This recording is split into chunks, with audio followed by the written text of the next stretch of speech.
मेरे प्रिय स्टूडेंट्स, कैसे हो? उम्मीद अच्छे होंगे। देखिए, गणित कक्षा 10 एक्सरसाइज 5.2 का क्वेश्चन नंबर 40।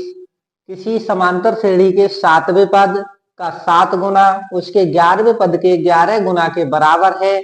श्रेणी का 18वां पद ज्ञात कीजिए। देखो, हमें 7वें पद का 7 गुना और 11वें पद का 11 गुना एक दूसरे के बराबर है। हमें 18वां पद ज्ञात करना है। हल करते हैं। तो देखो, 7वें पद का 7 गुना A7 का 7 गुना 7वें पद का 7 गुना बराबर है 11वें पद का 11 गुना। अब हमें 7वां पद और 11वां पद, इन दोनों पदों को निकाल लेना है। तो A7 बराबर हमें निकालना है। nवें पद के लिए सूत्र होता है AN बराबर A plus n-1 d। N हमारा 7 है। A7 बराबर A प्लस n का मान 7 माइनस 1 d। A7 बराबर A प्लस 7 में से 1 घटाएंगे 6 d। ये हो गई हमारी समीकरण नंबर 1। A11 निकाल लेते हैं। an बराबर A plus n-1 d। N का मान 11 बराबर A प्लस n का मान 11 माइनस 1 d। A11 बराबर A प्लस 11 में से 1 घटाएंगे 10 d। ये हो गई समीकरण नंबर 2। देखो, अब हम इससे चलते हैं। A7 का 7 गुना A11 का 11 गुना। तो A7 गुणा 7 बराबर A11 गुणा 11। A7 का मान हमारे पास है A plus 6D। A plus 6D गुणा 7 बराबर A11 का मान है हमारे पास A प्लस 10D गुणा में 11।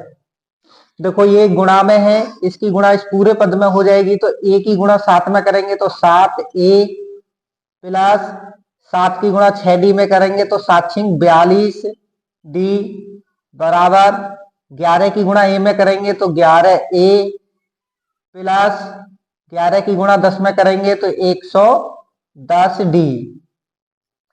D के मान एक तरफ कर लेते हैं और A के मान एक तरफ कर लेते हैं। तो इस पूरे पद को हम उधर भेज देते हैं।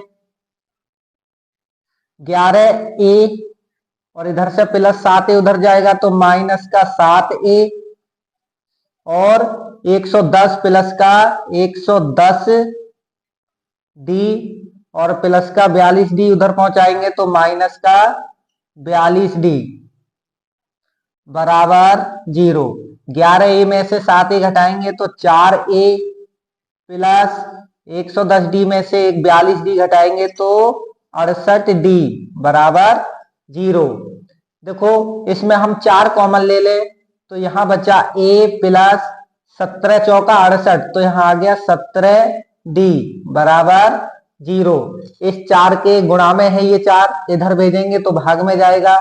तो A प्लस 17D बराबर 4 की भाग 0 में करेंगे तो 0। ये आ गया हमारा इसका मान। अब हम निकाल लेते हैं 18वां पद। A18 AN बराबर A plus n-1 D। A18 बराबर A प्लस n का मान 18 माइनस 1 D। A प्लस यानी A18 बराबर A प्लस 18 में से घटाएंगे 17D। 18वें पद का मान आया है हमारा A प्लस 17D और A प्लस 17D का मान है 0। तो A18 का मान हो जाएगा 0, क्योंकि A प्लस 17D का मान 0 है और A18 का मान आया है A प्लस 17D, तो A18 का मान हो जाएगा 0। यही इसका आंसर हो गया। धन्यवाद।